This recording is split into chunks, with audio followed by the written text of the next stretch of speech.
At the KSMO studios, time for our spotlight on Intercounty Electric. Heather has made her way over on a beautiful morning. It is a beautiful morning. How are you? Good. Great. Yes, the sunshine. I mean, how can you not be good on a day like Right. today? And you got a track meet to go to today, and it's going to be warm. It's going to be beautiful. Yeah, You're going to actually enjoy that. I know. Not have to be wrapped up in a blanket in the stands. And shivering like, let's get this thing over with. Right? What's his last event? Very good. Anyway, Heather's here representing Intercounty Electric, and we do this every second Tuesday of the month and have... For a long time. Yeah, for a very long time. Before my time. That was BH before Heather. Before BH. Look at that. Yeah, there you go. So, you never know what's going to happen to come out of this mouth. You never know.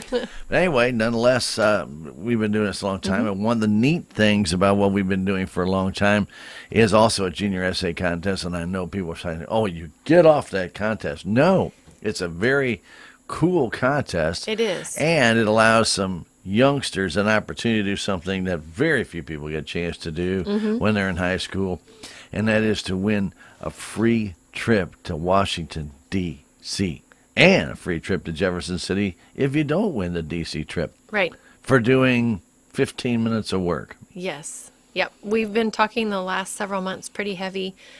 We get into the schools right after Christmas break. We start talking to the kids about this. It's a junior class only. It's an essay contest that they have an opportunity, like Stan said, to win a free trip to D.C. or Jeff City. And last month we read through a list of names of students who made the top 3. Right. And we had full participation at each school, which Isn't that great? It's so good. Youth Tour is just one of those programs that we have at Intercounty that I get really passionate about because it's such a good opportunity. And the kids will tell us when they come back.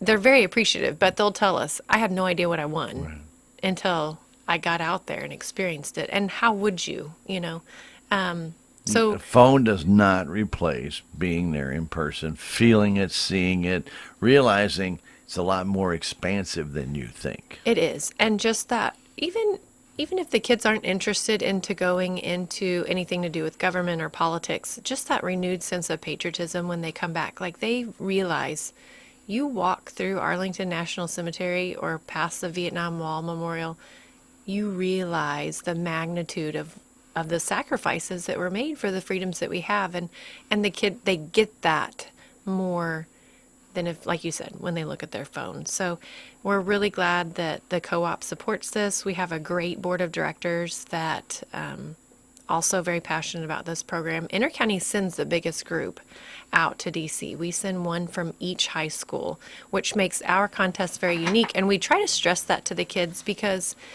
what a lot of co-ops do is they'll go and they'll present this to the different schools, but then all the essays are thrown into one pot and the top are chosen out of that. And then there are interviews or presentations. I mean, each co-op has a little bit different, but everybody's all competing against everybody. And we have 9 high schools. That'd be a lot of kids, and that could be a little discouraging. Maybe it'd be motivating, but we're really fortunate to be able to offer each high school the opportunity to send one to D.C. and 2 to Jeff City. And that's really why it was a shame when the kids did not participate. Right. Because somebody's going to go if all they got to do is try. Yeah. And this year we asked them to write about what they would like to, what they would do for their community if they had access to unlimited funds. And we had a pretty good assortment of ideas.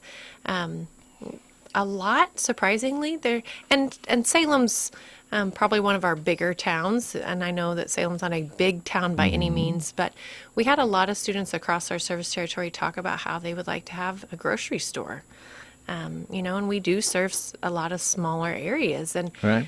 Sidewalks, road repairs. I mean, these kids weren't just like, hey, I want a dome for my ice rink. we need a skateboard park, or we need.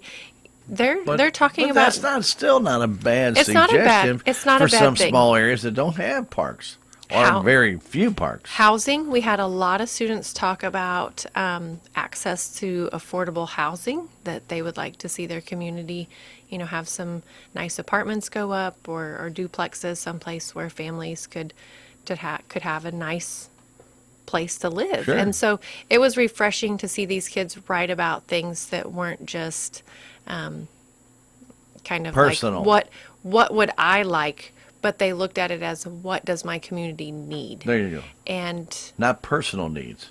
Yes. Community needs. Yes. And so that was good. And a lot of them, every school had at least one student that talked about they would like to see money go into their schools for school repairs, school expansions, to fund school programs. So really great kids that wrote these essays. And like we said last month, congratulations to all of them, because they really are all winners, because they're either going to DC or Jeff City once they make top 3. They just That's have right. to study for that interview. So, without further ado, you're going to give us the big winners that are going to go to D.C. I am, and I'll start right here in Salem. Okay. The winner to the D.C. trip is Alyssa McBee. So congratulations to Alyssa. She'll be going to D.C. this summer. And the 2 runners-up that'll be going to Jeff City from right here in Salem are Jamal Metcalf and Micaiah Mullins. Great group of kids right here from Salem. So congratulate them. And encourage your kids, if they're younger, to... You can read the others. Okay, then I'm just going to read through all of them. They should all get credit. They participated. They should get credit. So we do participation trophies here. No, they get trips. They no, don't I even, know. Yeah, that's what. Yeah. So, but they're not the participants. These are the winners. That's right. So St. James, our DC winner is Paige French. Going to Jeff City are Deanna Lynch and Erica Kinkin. From Houston, we have Maya Bressi going to Washington, D.C., and our Jeff City winners are Addison Cook and Lily Shalag. From Kabul, Gracie Trask will be going to Washington, D.C., and then Lee Smith and Brianna Stark are going to Jeff City. Summersville is Elisa Denton going to Washington, D.C., and our Jeff City winners are Sophia Walker and Madison Day. Just up the road in Rolla, we have Hosen Libra going to Washington, D.C., and the runners-up are Adam Aldifer and Ashlyn Henson going to Jeff City. In Plato, Jayana Draper going to D.C., Madison Froelich and Isabel Day going to Jeff City. In Mountain Grove, we have Eric Pinson going to D.C., and the Jeff City winners are Andrew Hill and Kent Taylor. And then finally, my hometown in Licking, we have Finley Sullins going to D.C., and then our Jeff City winners are Riley Barton and Emily Breeden. Congratulations to all. Yes, and they did a phenomenal job. That's a nerve-wracking morning for them, coming to the office and having to interview in front of 3 judges. And this year, actually, 2 of our 3 judges they've gone on the D.C. trip. They were some D.C. alumni. One many years before the other, but they kind of Washington D. Washington D. Yeah, but they understood and they shared like, hey, I still remember how nervous I was the morning of the interview. So, congratulations to all these students. We can't wait to send you out to nation or state capital this summer. You yourself have gone as a chaperone before, I have, right? Yep. I've chaperoned the D.C. trip twice, and it's phenomenal how organized it is, because we tell the kids, this isn't just an intercounty thing. We're not sending 9 kids out there by themselves to experience this. It's not even just a Missouri thing. This is a nationwide program. And there's around 1,500 to 1,800 high school juniors from across the nation that win this trip and get to go out to D.C. And it is like a well-oiled machine. It really is. It's organized, and it's like organized chaos, if you've heard that before. Oh, yeah, sure I have. Seen it myself. Yeah, personally. But we fit in as much as we can. We know for a lot of these kids, it's the only time they'll probably ever get to go to D.C., and we want them to experience as much as they can. So it is scheduled. We have amazing tour bus drivers that get us where we need and pick us up when we're done. It's kind of important in D.C. It is. It's very important. And that saves a lot of time because traffic and parking can certainly be an issue to park and just walk. But we do a lot of walking, and we tell the kids, hey, flip-flops probably aren't a great idea that week. Comfortable walking shoes are definitely a must, but we send them out there, and they come back, and they just they're just kind of hyped up and excited about what they just got to experience, and it's great. It's a really great trip. Using the rail system is almost a must if you're going to be there, even if you visit, because to get from one end to the other, you think, oh, I'll just go around it. They can't be that far apart. Oh, yes, they can. And you're gonna go, if you want to go like to the department where the currency is done. Yeah, that's one end of D.C. That's down a small street.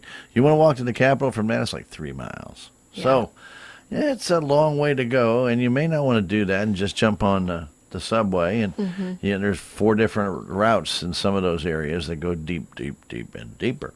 Yeah. It's pretty interesting from blue, yellow, green, and red the lines, and you have to figure it all out. Once you figure it out, it's really not very hard.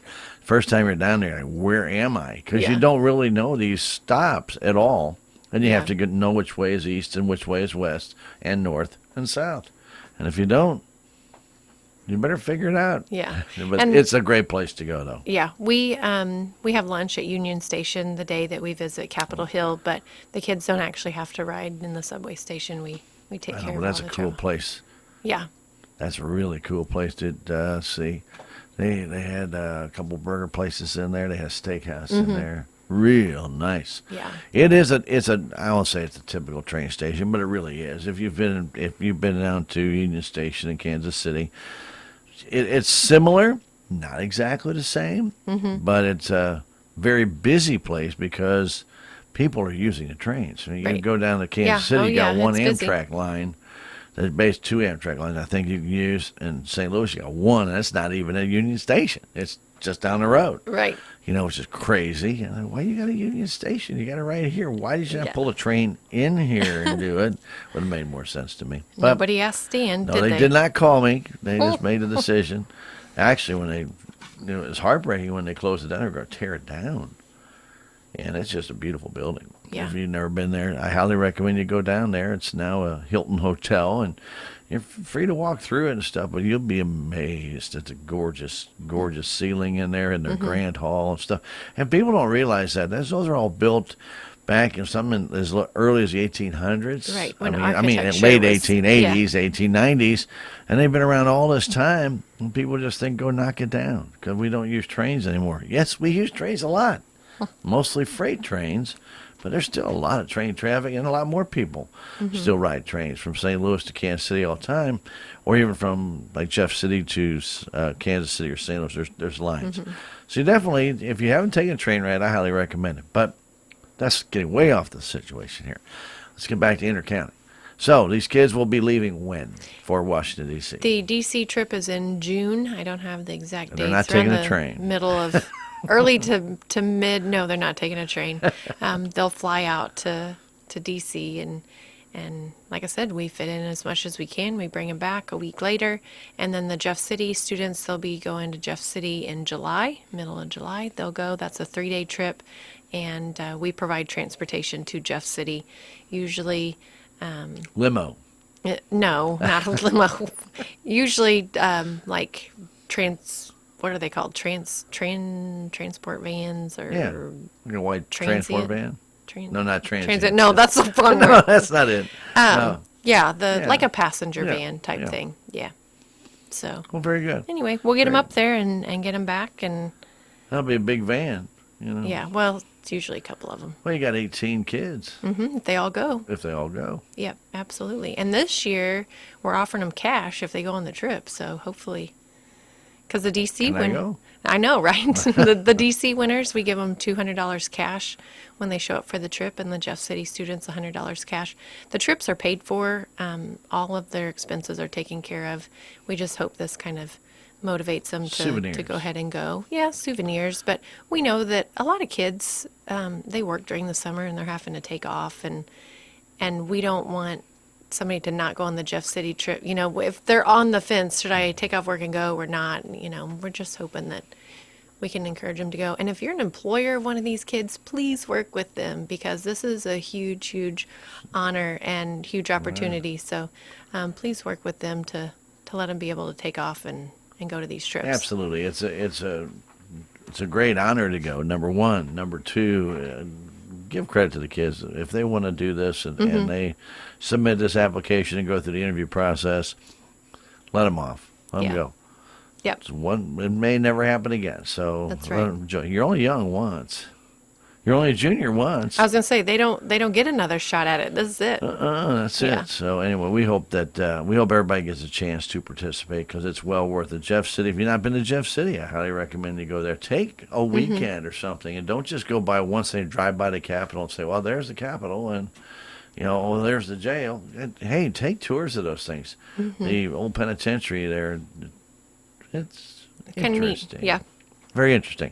So take some time and enjoy it. There's a lot of stuff going on in Jeff City, and you can just contact the Chamber of Commerce up there. They've got a couple of great tours of Jefferson City that if you hadn't been on, you're going to learn a lot of history about it because behind some of the city facade that you see the city all built up with, you can't see some of the old city that's still there. Right. And it's pretty interesting. You see the new Center for Performing Arts out there. There used to be buildings all along, and they're all gone. Right. They're the only one kind of down there. Yeah, I mean, it's like out there. Now it stands out. It didn't used to stand out. And I drove by the other day, and I went, whoa, there's nothing here anymore. Yeah. Wow, it's gone. Yeah. But some of those buildings are classics. And anyway, always don't forget your history, guys. History is what we're all about because every one of us will become history one time or another. That's right.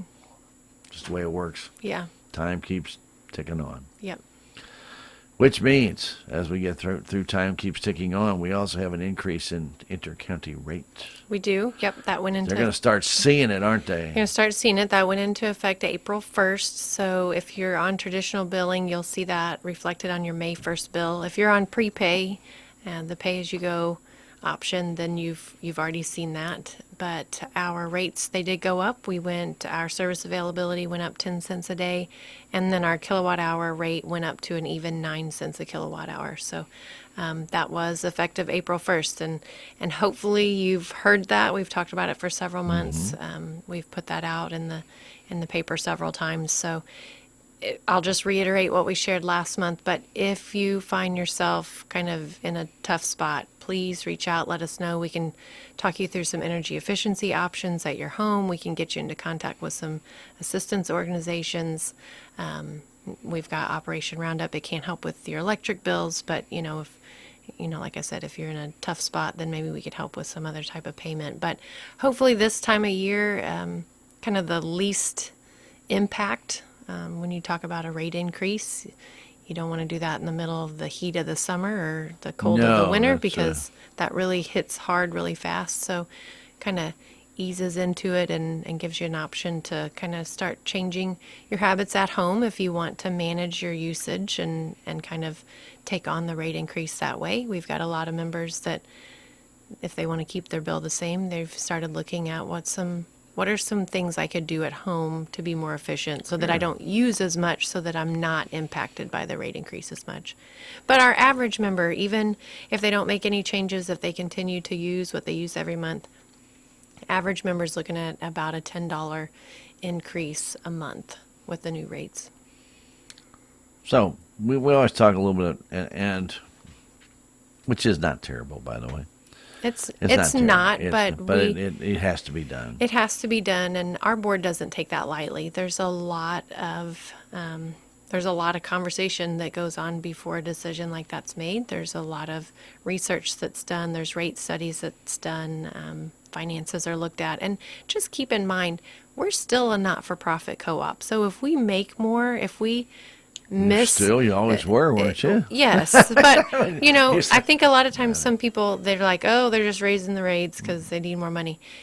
Just keep in mind, if we make more than what we needed to operate, it goes back to the members. So we're not raising it just to line pockets and to cushion accounts. That goes back to the members if it's more than what we need. And a lot of that's weather related. I mean, it is. If we have a really, really hot summer and really cold winter and our members use more, then we have more revenue coming in. But if it's very mild, then sometimes it can get a little tight to get things paid. So you got to kind of use averages, and that's not always Right. going to hit even, but Right. And a lot of these changes are forced by government energy policies too. So I mean, it does. it's not Intercounty making these decisions; it's what they're being forced to comply with. And so, Well, and our costs have gone up too. When we look at sure. what we are paying for the price of power, that has increased. When we look at what we're paying for our materials and our supplies, I mean,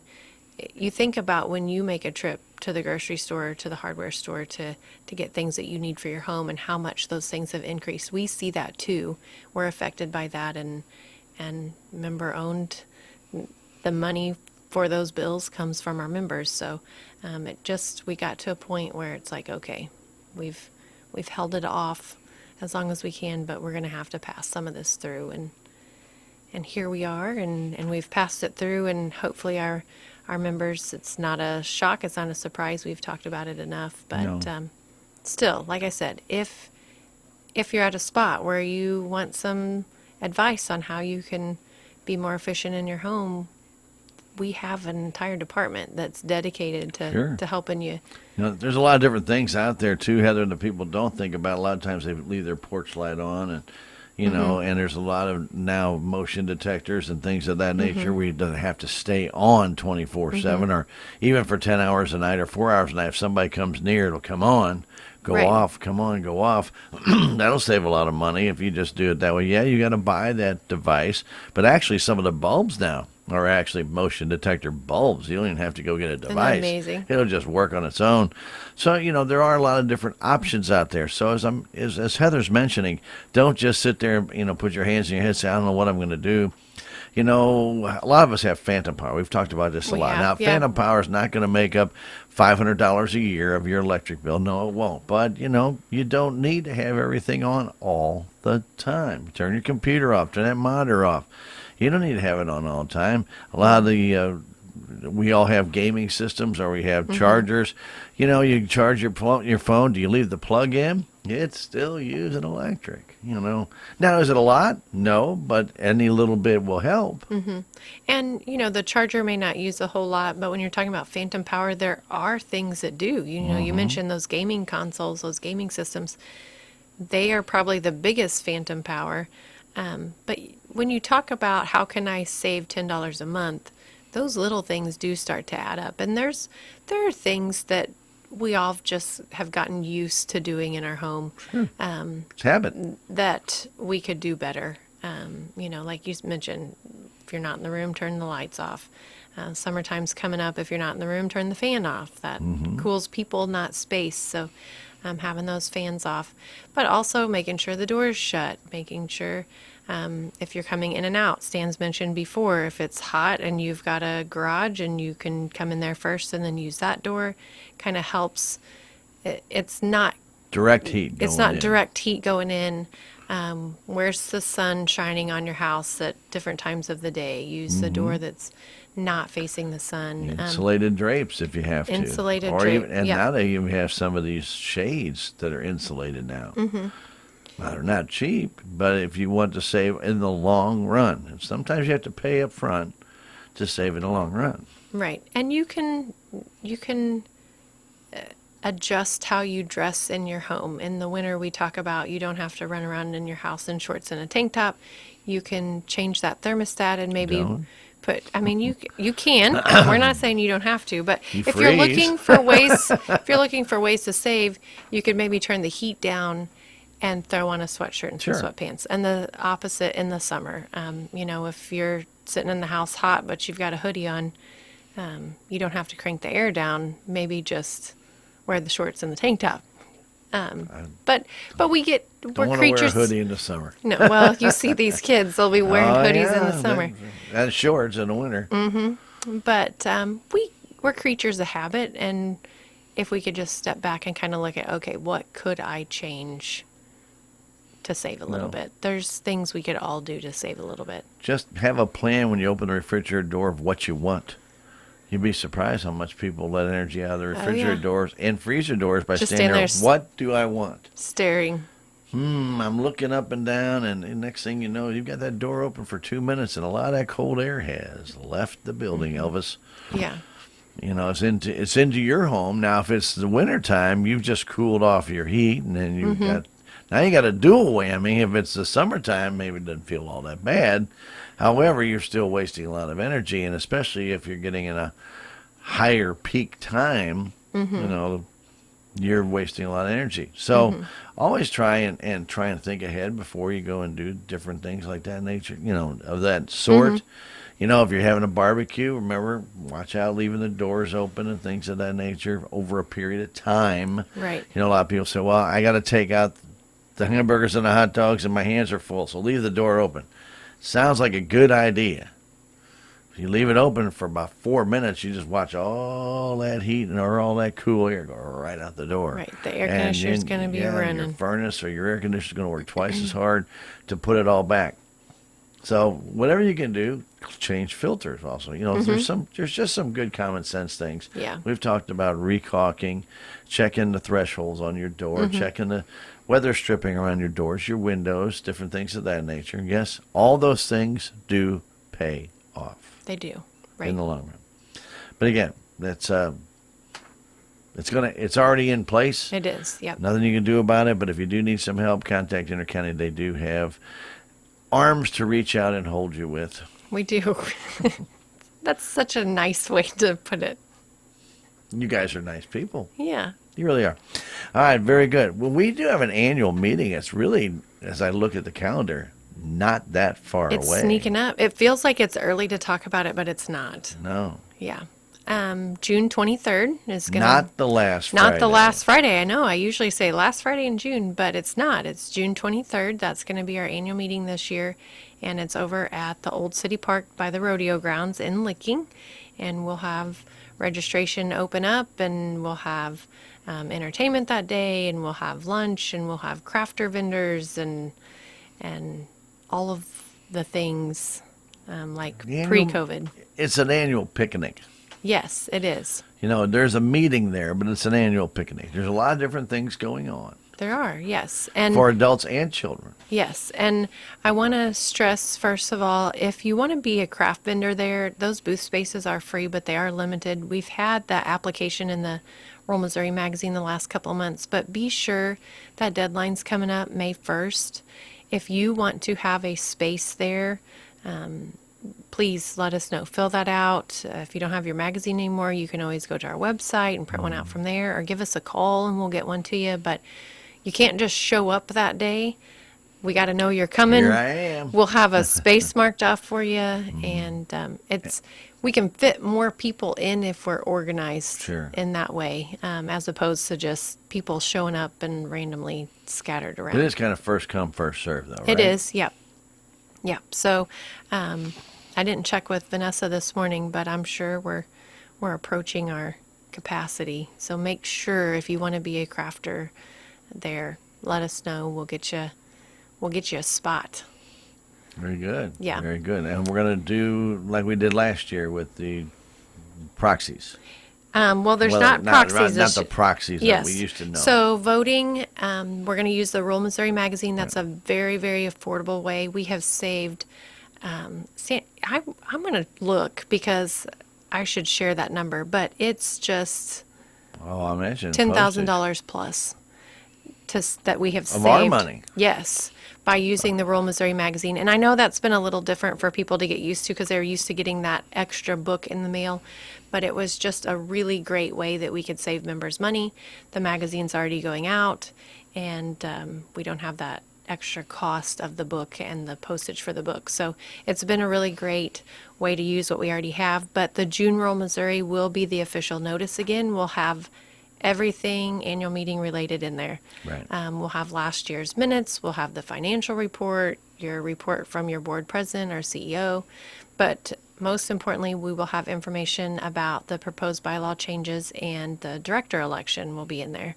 So please vote by mail, and hopefully you've done that the last couple of years. It's so much easier now. Those ballots are right there in your magazine. Mm-hmm. They're perforated. You tear them out. There's an envelope. You just stick those in there and send those back in. And members who vote by mail are entered into the electric credit drawings now, and used to they weren't. So that's even more motivation. Not only is it easy, but you could win an electric credit. So hopefully you're doing that. That's one of the big things that sets Intercounty apart, sets a co-op apart. You get to vote on who represents you as a exactly board right. director, and you get to decide if our existing directors feel like there's something important in the bylaws that needs to be changed or added or taken out, then that goes to vote to our members, and you guys get to decide. So hopefully you're voting, but if not, make sure you take a look at your June magazine, read through the issues, read through the director bios, and vote and send that back in. It's very easy.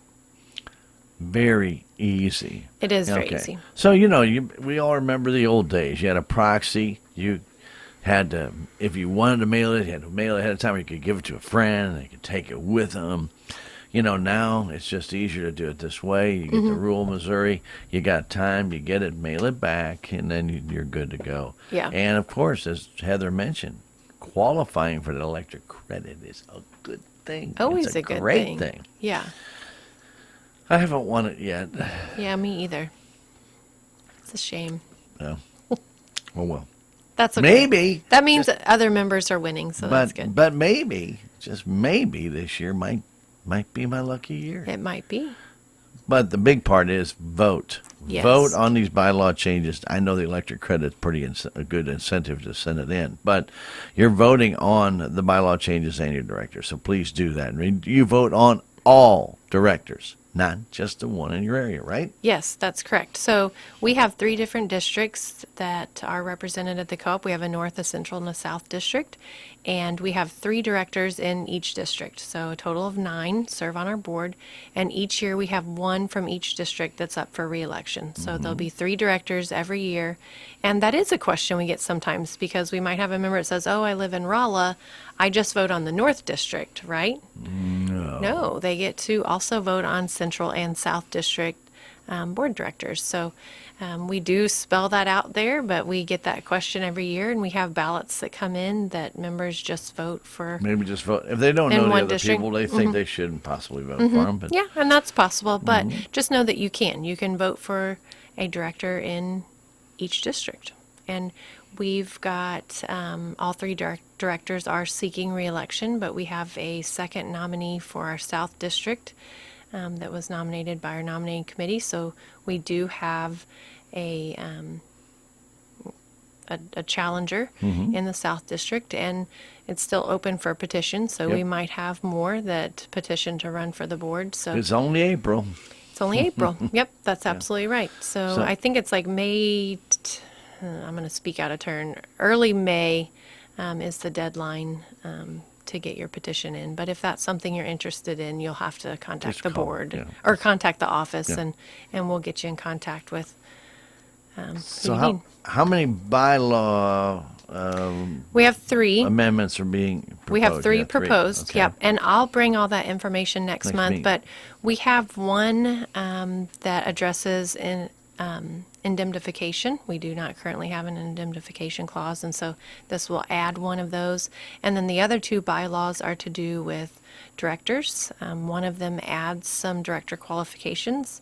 Right now, our candidates that run for a spot on the board, they're just required to be a member in good standing in the district that they're running for. And so we're adding some things like cannot have felony charges, just some different things to increase the number of qualifications that they have to run for the board. And then the other one is also to do with board director candidates reporting if they receive any campaign funds, just that there's transparency there if they're receiving any type of campaign funds, that they have to disclose that ahead of time. So those, in a nutshell, that's the 3 that we've got, but we'll go over those a little bit deeper next month. And well, at the next time we get together next month, and it'll be May. Yes, you definitely want to know by May. Yeah. Because people will start to get their rural Missouri early in June and start sending that. And we've got a ballot back. summary of those that'll be in the May magazine as well, and then we'll have full language will be in the June one, and I don't think it's on our website yet, but it should be coming pretty soon. We'll have the full language on there. All right, fantastic. Now, one of the things that I know it's that time of year. We always talk about it, but I'm going to again let people know, if you are new to the area and you're looking to get service that maybe not available right now in the area, you're looking at building a home or putting in a business, and you're thinking, gee, I see that line right across the street. I'm sure it'll be no problem. I'll give them a call on Tuesday. They'll be here Friday. We'll have a line put in. Don't do that. You need to contact Intercounty. Gives their engineers time to get out there and assess it. There's easement issues. There's other things. There may be a problem that It's possible. you may have to pay for a long line to be run if your neighbor just doesn't like you and says no. I mean, it does happen. It happens. It does happen. But I think we do take for granted in this world of everything happening at our fingertips, Heather, that we expect that service immediately. And that's not one that has changed. You still have to physically have to go out, look at it, take care of the easements. There's a lot of things involved in getting service to a new area, right? There is. So If it's not on your own property. right, or even if it is on your property, but it's a new line that's going to have to be built out there, it's still going to take time. Sure, but it won't take as long as It won't easements. take as Yeah. long. But yeah, if you know that you're going to be building or you're putting in some type of structure, if you're going to need electric to a new place where it's not already at, reach out to us and let us know. We have staking engineers that represent the different parts of our service territory. We'll get you in contact with the one that's going to represent where you're at. They'll come out, they'll meet you, you can show them the property where you're needing electric, and then what those staking engineers do is they start taking a look at where's the nearest line, how can we get this here, are there easements required or not, and then they can get back with you on this is how many feet, this is the cost we're looking at, and maybe a timeline. Estimated timeline, yeah. Because Yeah. you don't know. Nobody will really Right, know. because once they get those staking sheets drawn up, then that has to go to a construction crew, and then the guys actually have to build the line out there, and a lot of that's dependent on the weather, and as we know, it can change within the same week. But yeah, it's not a call on Tuesday and have it before the weekend at your home a lot of times, and like you said, in the world today, we do think instant on. We'll just, not a big deal. It's not there. It's just not there. And one of the things, if you are building a new location, before even you commit to all that, you may want to contact your area Chamber of Commerce to see everything that you might need for those areas. Obviously, if you're building in an area that does not have a sewer system, you're going to have a tank. No ponds anymore. You can't do the old retaining ponds. So you're going to have to get a septic system. So you're going to have the geology service come over, and they're going to have to test your soil to see if you can put one in the location you want to go before you ever drill for a well. And then you need to have those people come out and see if there's even water close to you. There's a lot of things to putting in a new place. So don't just assume, well, if I get the electric put out there and then you find out you got to move it 700 feet, oh, baby. Right, that's it. I mean, it does happen, though. It does happen. We have seen it happen. Yep, and like you said, if it's a new place, you've got to think about those utilities, electric, water, sewer.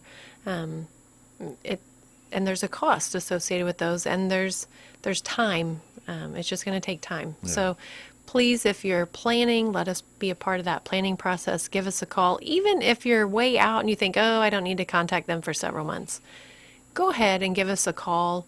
Get in touch with your engineer, get to know them. They can get to know your plan, your timeline, your schedule. Then we can kind of make sure that things, as closely as to what you want, happen when you need them to happen. But as Stan mentioned, there are hiccups that can come along the way, and we want it to be smooth, and we want you to have power when you need power. So just let us be a part of those planning stages. Sure. As well as, don't forget, if you're going off a state highway, you need to get MoDOT in there and let you know where your driveway is going to be, too. So, I mean, there's a lot of different things, because there has to be enough line of sight for you to put that driveway in. A lot of different things go on, but we just want to remind you, don't wait and wait and wait. It's already spring. A lot of people are already starting these plans. If you are planning that, please get in touch with Intercounty as soon as possible and let them know what your plans are and what you would like to do, and then they can talk to you about it and Heather said, get with you, maybe walk out there to see where it is. And you may have two different options. You may say, okay, we're thinking about here or here, and you can show the engineer both. Right, and get a cost estimate for him. And Yeah, while you have him, take him, because they'll get busy once they start getting really busy. You may have to wait a little bit longer. Very good. It's springtime. Why not just keep building, more, Right. more. Yeah. Let's build a skyscraper right in the middle of nowhere. Why? I don't know. I was but, going to say, it's okay, just, you going to fund that, Stan? Oh, yeah, sure. My electric credit. Yeah. When I win. It's going to fund a skyscraper. Yeah, He's thinking we're going to get a real big credit. A big credit. Yeah, real big credit.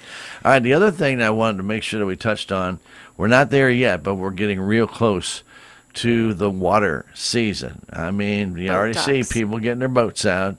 People starting to get that itch to get out there, start fishing. Not quite yet water skiing and tubing Right. stuff right now, or even boarding. But we all know, Heather, that there's always, and we unfortunately see it all the time, a lot of accidents that happen with electricity and water. They don't mix well, and docks are usually the one that takes the biggest brunt. We had a super cold stretch this past year. We did. Where ice could have pushed up into some of those docks and actually pulled some electric apart. It could be very dangerous, couldn't it? Yeah, it could. And we just recommend every year, even if it was a mild winter Oh, and you sure. don't think there was any freezing, make sure before you start using those docks that you have a qualified electrician come and take a look at it, just give you the okay. If you and your family are going to be down there, you want to make sure that they're safe. And as Stan mentioned, water and electricity do not mix. And if the wiring's been pulled loose or whatever might have happened, Or bare. yep. It got stripped a little bit.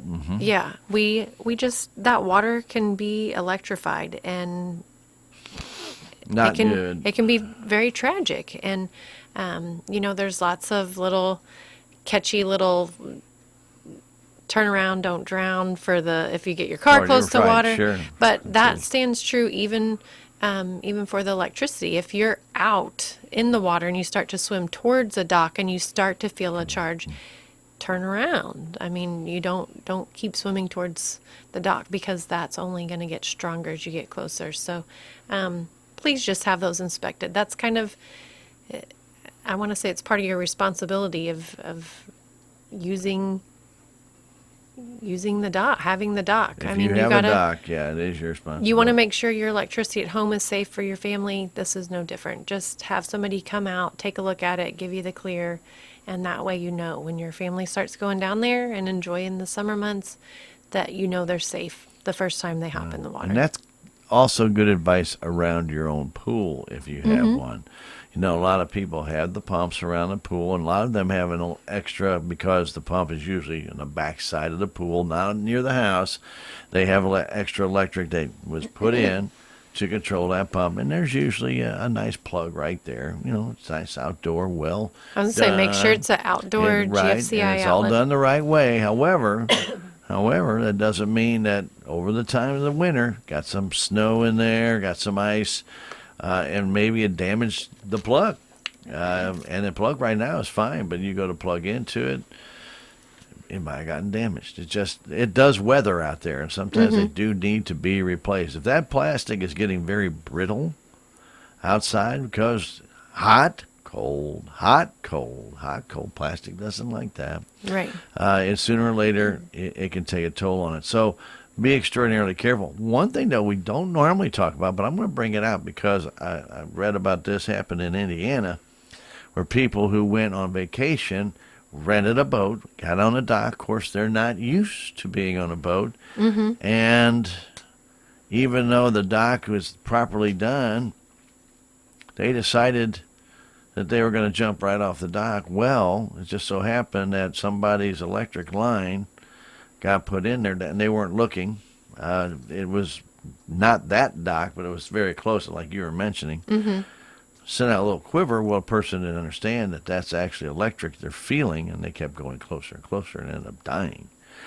Killed them. And that's not something we want to have. So if you are visiting a location, Lake of the Ozarks, Table Rock Lake, Truman Lake, anywhere of those locations, you also be very cognizant of electricity and where it is on that dock, and make sure it's good. If you see a cap off to where the electric plug is, maybe it's just been dislocated, or you see wires, back off. Go tell the supervisor and have that fixed, because you don't know. Right. And make sure that your family knows too about those feelings in the water. If you start to feel like that tingle, that there's Sure. maybe electricity in the water, and you panic, and what do? You head towards the dock and grab the Worst thing you can do, ladder. go right and, back in it. Yeah. Yeah. So just as you're driving there, just one of those parent talks with your kids that they love. And Well, a lot of times they don't. Yeah. You know, here's the thing about that, Heather. Until you feel it, you don't know. you really don't know what that feels like. And I have felt that before. And fortunately, it was from way far away. I was actually walking toward the dock, and I could feel it. And I'm thinking, well, that's not It's right. not right. No, that's not right. And so I stopped where I was, and I told my brother, I said, "There's electric on out here. I can feel it." He goes, "Seriously?" I said, "I'm serious. I can feel it." And it was. And it was. And they went over, and the guy who actually, we had our boat at that time, we had a rental slip. Somebody had gone into a dock, and they actually had hit the dock, and they had dislocated the electric. So they went and shut off the electric to all the docks until they could get it fixed, but they didn't know that. Yeah. So as somebody pulled into that rental dock, they actually hit the electric on the outside. There was a plug like right there on the end. They Just actually busted hit it. it. And it broke it off. But when it broke it off, it pulled the wires underneath, and then the wires sagged and went into the water. Not a good thing. Yeah. But fortunately, again, smart enough, you get that feeling the first time, you get your attention. Yeah. I'm telling you, and all of a sudden it is an alternating current. So you feel that, you can kind of feel a little vibration, and feel just like really weird in your body. It's like water, like the water's like creeping up inside your skin. It just gets real, and then it gets stronger and stronger and stronger. Yeah. So as long as you're not too close, it's okay, but you don't want to get too close. Yeah. When you Yep. feel it, stop, backtrack, go the other direction. If you're going north, go south. Get away from it. Stay away from it. And if somebody's on the shore or by you, yell at them and say, "Hey, get that electric shut off. I can feel it." Yeah. Which is what I did, and that's what they were able to do. That's good. And so nobody got hurt, including me. That's good. It is good. I wouldn't Yeah. be here today if that Yeah. didn't happen. So be very, very cautious. Operation Roundup. Let's talk a little bit about it. Today is the day that they It get is. together and they go, "Yeah, we've got a lot of different things to help people with." Yes. Yep. So once a month, our Operation Roundup Foundation, those delegates meet and they go over applications that they received the prior month. So today they'll go over applications that they received through the last day of last month, and they'll review those. They'll present each of the delegates whatever applications they had in their area. They'll present those and make recommendations, and any number of things can be helped with. Rent and mortgage payments are pretty common, but we've helped with things like wheelchair ramp materials and furnace repair bills and vehicle payments or repair bills. There's just, as long as it's not an electric bill, and we do that because we want to be transparent with our members. The money comes from members who round their bill up to the next nearest right. dollar. And we did not create this program in order to make sure we're getting paid. That was not the intention. We created this because we have a community full of people that sometimes need a little bit of help.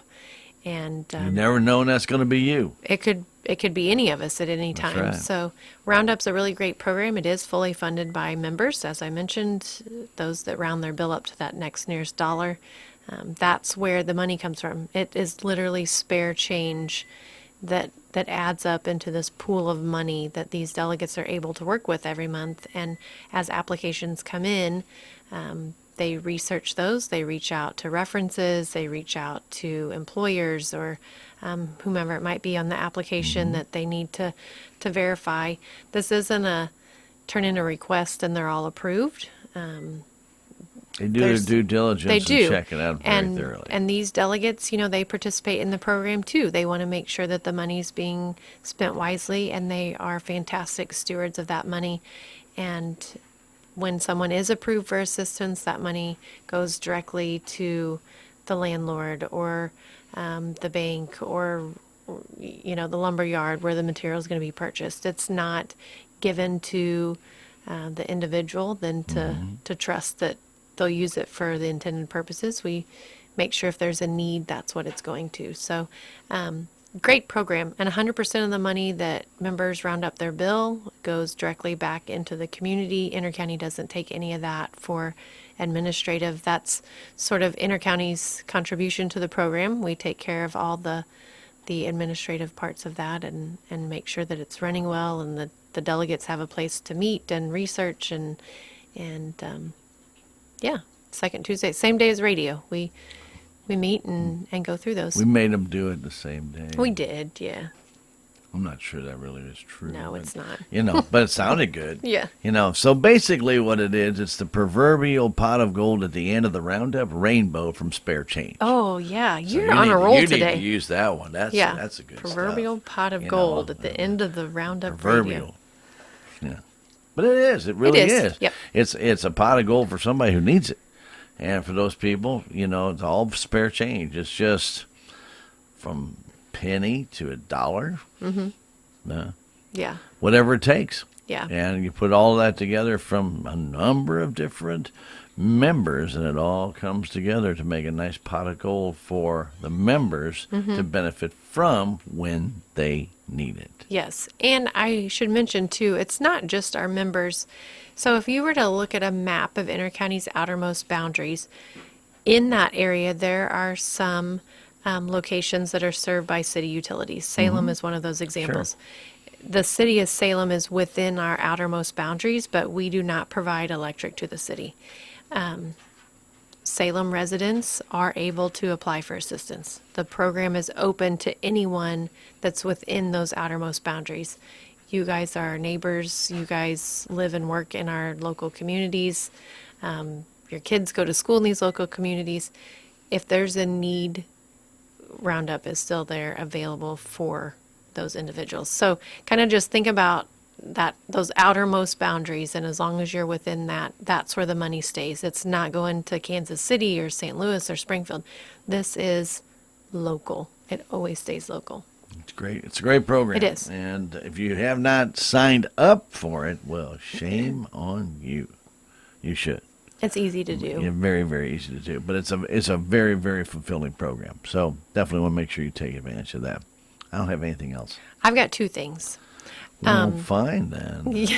So the first thing is we're doing something new this year, and we've got a barrel right now at Country Mart here in Salem. Oh, yes. We've got one in St. James, and then we've got one at the Price Chopper in Rolla right now. We're sort of in this area for a couple of weeks, and then we're going to move them to the central area and then on down to the southern part of our territory. But what we're doing is we are working with the school backpack programs in our local areas. There's a real need for food for kids. And if you're not familiar with what these backpack programs are, they're really great programs. They have some amazing volunteers, and they work with the teachers at each school. Teachers recognize needs. If a student they feel like is maybe not getting enough food on the weekends, then they have these programs that they collect food, easy to open food. We're talking granola bars and the applesauce or microwavable cans that are easy open. Quick nutrition, bang. Yes, and they put together these sacks, and then those students are given those bags on Friday afternoons, and they're able to take them home. Yep. So we're like, well, how can we help? And so we're doing a food drive right now, and we've got barrels set up, as I mentioned, right here in Salem. There's one at Country Mart. If you feel led to purchase some extra groceries next time you're out and about, then you can put that in the barrel, and we're going to distribute those to the backpack programs. Fantastic. and hopefully have a pile of groceries that we can give to them that kind of helps fill those sacks. So that's new. It's not even something that we're necessarily doing. We're just kind of trying to help raise awareness and get some extra groceries in. And if I realize over here in Salem, you probably don't have much of a reason to come to Licking, but maybe Rolla, if you're not at Country Mart or maybe you missed the barrel, because we're picking it up this Friday, we're going to move it. You can always drop the food off at one of our offices. So Rolla, Licking, or Mountain Grove, if you're going through, our ladies at each of the offices, they know that there may be food brought in, and we've got some baskets behind the counters that we're keeping that, and then we'll put it with the donations that are brought in from the stores. Fantastic. And we're grateful to the stores, too, for letting us put the barrels. So thank you to those businesses. But we will be moving those next week. They're going to be, we'll have one in Licking, Egger Springs, and Roby. And then the end of the month, we'll move those to the Southern District. We're going to have one in Kabul, Houston, Mountain Grove, and Summersville. So we're just kind of sweeping through the territory. But like I said, if you miss it, bring your donation by one of the offices, and we'll get it to those schools for those programs. Very good. That's another great program. That was one. What's the second thing? Second one is, yesterday was a really big day, but it's kind of like an important week. Yesterday was Missouri's Lineman Appreciation Day. The governor years ago designated the second Monday as Lineman Appreciation Day. And then there was a national day chosen, which is, I think, like the 17th. Yeah, falls on the following Monday. So there was a national holiday made, even though there was a state holiday, and they don't exactly line up. So it's always a little confusing, but we'll just take the whole week to celebrate them. What the heck? Yeah. So from Missouri to national, whatever, we don't care. But and hopefully our linemen know that they're appreciated year round, because they are. Yesterday I was at Rolla Radio, and Lee Burr said they're the unsung heroes. And, that might sound a little cheesy to some people, but it's true. These guys, a day like today, man, it'd sure be nice to have a job outside. Absolutely. But that's not when they're the most needed. And we've talked before, it's not a job either one of us would want to have. You can have it. In the middle of a winter storm, when it's sleeting and windy and dark, and you've got to be at the top of a pole working on getting power restored, it's difficult. And our guys thrive in that. They really do. They do such a great job. They have to go through extensive training, a 5-year apprentice program, and just hours and hours of training, safety training that continues throughout their career.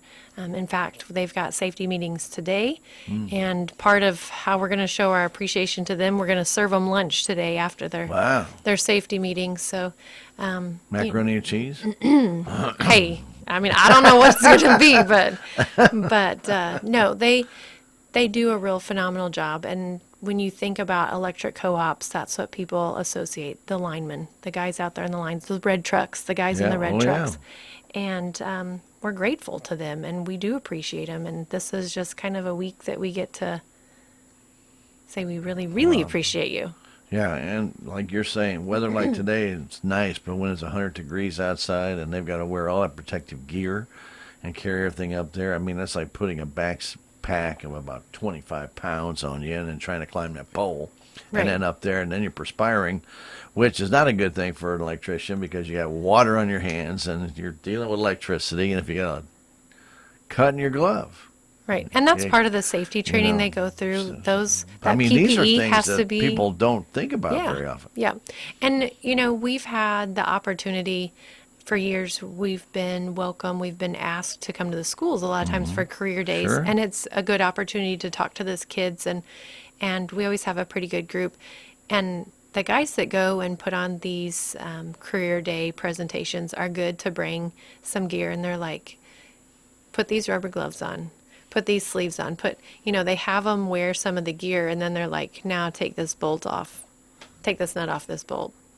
It's not very easy. It's difficult. And it's like almost impossible. And we take for granted that these guys are going to keep the power on day and night, whether it's nice weather or not. And they do, and they, like I said, they thrive in that, and they do an incredible job. But they are appreciated. Oh, and, you bet they are. And we're very fortunate, because I'll tell you, Intercounty, we're blessed with some incredible members, and they are very understanding, and they're very patient, and they're grateful to our guys also. So when there is an outage, we don't hear the hate that's coming, and why is my power not on? We have members that are like, hey, be safe. thanks for what you do. And so when I say our linemen are appreciated every day, I hope they really know that they are. And anytime we get a thank you from members, we try to share that with the outside guys. But I think even though maybe our members don't really understand the magnitude of what they do to be trained to do their job and how dangerous it might be, they still understand that electricity is not a given. That No. there's work that is required to make sure that when you flip the switch, the lights come on, and we appreciate their patience during storms and their gratitude for our guys. But if you see them out and about this week, it is kind of Lineman Appreciation. We just call it Lineman Appreciation Week. We'll just go from Missouri's holiday to the national holiday, but tell them thank you. They're going to tell you, oh, it's fine, I'm just doing my job. But Still nice to hear thank you. it is nice. And Well, there's days out there, and I don't care what job you have, you wonder, why am I doing this? some days are hard. Yeah. This is crazy. I don't know why I'm doing this. Nobody cares. Your mind plays a lot of tricks on you when you think negatively. It usually comes that way. But a lot of times, then you realize, and all it takes is that one thank you, or that one person says, Kind of brightens your day. really appreciate what you just did. I don't think I could do it, and I really like to say thank you. And that can change your entire perspective, not only for that day, but maybe for a week or for a month. Because now somebody has finally told you, thanks. I didn't realize what you had to do, or I didn't realize how hard what you do with all this equipment you have, how hot it is or how cold it is. You're up there in the wind. And I know one time we had some city crew guys in town, and they were up there trying to change out a pole. Intercounty was able to come over and had to put the pole in for them because we'd have an auger. And you guys had to bring your auger over, bring that in, put the pole in for them. They were changing out stuff in minus 18 degrees. And they had to keep coming down the truck because they couldn't feel their fingers. That's a miserable day at work. Yeah, and they were there for 10 hours. Yeah. And you know what? These guys, whether they're co-op guys or they're city guys or whoever they work for, these line crews, these line workers, they want your power to be back on. They want to get home to their families. Sure. You think they want to be up there for 10 hours? And right. minus They're going to 18? do it, and they do a dang good job at it. But they want to do it as quickly and safely as possible, too. Yeah, and like I mentioned, our members, I think the majority of our members, they understand that, and we're grateful for that, too. So we do appreciate our linemen. We absolutely appreciate them, but just kind of a reminder that, hey, we appreciate our members, too. So thank you for understanding that they're doing what they can do as fast and safely as they can do it, and they're going to get you back on. Yeah. They'll find a way. Yeah. Oh, yeah. It may take it may not actually be right at your area. And that's a lot of things what people say, my electric's off. It's not just your electric. It might go back a quarter mile, but they will find the issue. And sometimes they have to backtrack it. It's just the way it is. Right. They got to find the problem. Got to be a problem there. So, yep, it's a wonderful salute to some great people. Yes. It really is. And it's a very unappreciated at time job. I guarantee you that. Yeah. I guarantee you that. Yep. So is a radio announcer. No. I know. When's that? We need a radio announcer appreciation day. I don't think they have an appreciation day for radio announcers. I don't know. They got a day just for about everything else. Because it's so easy to do this job, we don't do anything. I've been told that. We don't do anything. We just sit here and just talk to young ladies that come in from Intercounty or the hospital. I mean, you don't have to understand any of this equipment or anything, do you? Nothing. Yeah. Just show up and do nothing. Well. Except talk on the radio. That's that easy. Look, if you went to career day, you'd have all kinds of kids in your group, wouldn't you? Well, they all think it's that easy, and then you start showing them, and they don't want anything to do with it. But it's okay. Yeah. It's good stuff. But we want to thank Heather for coming in. Always appreciate her taking the time to come by. It's every second Tuesday, as we mentioned earlier. Congratulations to all those youngins who are juniors who are going to be going off to D.C. and also those going to Jeff City. Absolutely. It's still a great opportunity, and hopefully all of them get a chance to attend that. That's right. And also be careful out there. And, of course, we want to, again, remind you, if you're looking at possibly saving some electricity, some cost somewhere down the road, and you're not quite sure how to do it, please contact Intercounty. They have a number of great ideas. They have a number of sister organizations that can help out. As I said, their arms are always open to help you, but you got to ask. They Right. don't know that you're in a situation that might be brutal to you at the moment, but they don't know. But if you ask, they can help you. They can Yeah, send they at get least just some help. guide you in the right direction to help get you some assistance. Yeah, and sometimes that's all you need to get started. You don't know where do I start? I've not been in this situation before. I Yeah. don't know where to turn to, and Intercounty is a great resource. So yes, just like Stan said, make sure you reach out and let us know. Always a good thing. Heather, as always, thank you much for being here. We Yeah, thank you. appreciate her all the time. All of our friends from Intercounty who come by, we all appreciate all of them, whether it be Tony or Heather or anybody else. And don't forget, too, if you have any questions, it's as easy as a phone call away, and Heather is ready to expound that number to you. I am. Yes, our toll-free number is 866-621-3679. And if you need to make a payment, that last-minute payment, you suddenly discover, I my didn't bill's pay. due today. Yes, then we have a separate, it's a toll-free automated line that you'll make your payment through, and that number is 888-678-1987. Or you can go on your Smart Hub. You can. Smart, and it's becoming increasingly popular. We have more and more members that are using the Smart Hub app, which is great because it's a great tool, but there is a payment option there.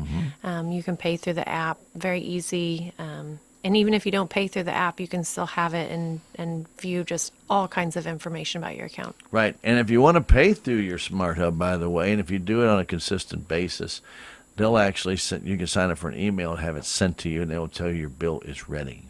Yep. And then that way, You know. even before you get it in the mail, you know you can go pay it online you if can- you so desire. View it in the app first. Because sometimes our mail system doesn't always arrive on time. Have you noticed that? I'm not going to comment. I said sometimes. I Sometimes. just said sometimes. Well, it's tough. I mean, when you've got a piece of paper you're sending through the mail to try to get to somebody, there's a lot of exchange opportunities Exactly. where that can get lost. So I'm just saying, Yeah. but it's not as immediate as getting the notification and your Right. bill's ready. And you can open it and view it right away. And then you can put down what the due date is. I mean, you can write it down, put it on a sticky note, put it on the fridge or at your office or on your forehead if that's what you need to do. And then you already have that information. Not waiting on the bill when you get it on the 7th. You know, you get it on the 17th. It's due the 18th. Oops. I mean, you're calling 188. Or you're going on Smart Hub anyway. So for the most part, you don't want to not pay your bill. Your obligation is still your bill, whether you get your bill or not. You still have to pay that bill. Yeah. So Smart Hub, it's a great tool in that aspect Sure too. is. Yeah. Absolutely. Again, I want to thank Heather for being here on this Tuesday. Now you get to go down to West Plains for a track meet today. This evening. You Yeah, have a wonderful afternoon. Thank you. And enjoy that. Right now, we're getting ready for civic happenings to come your way in just a moment on KSMO.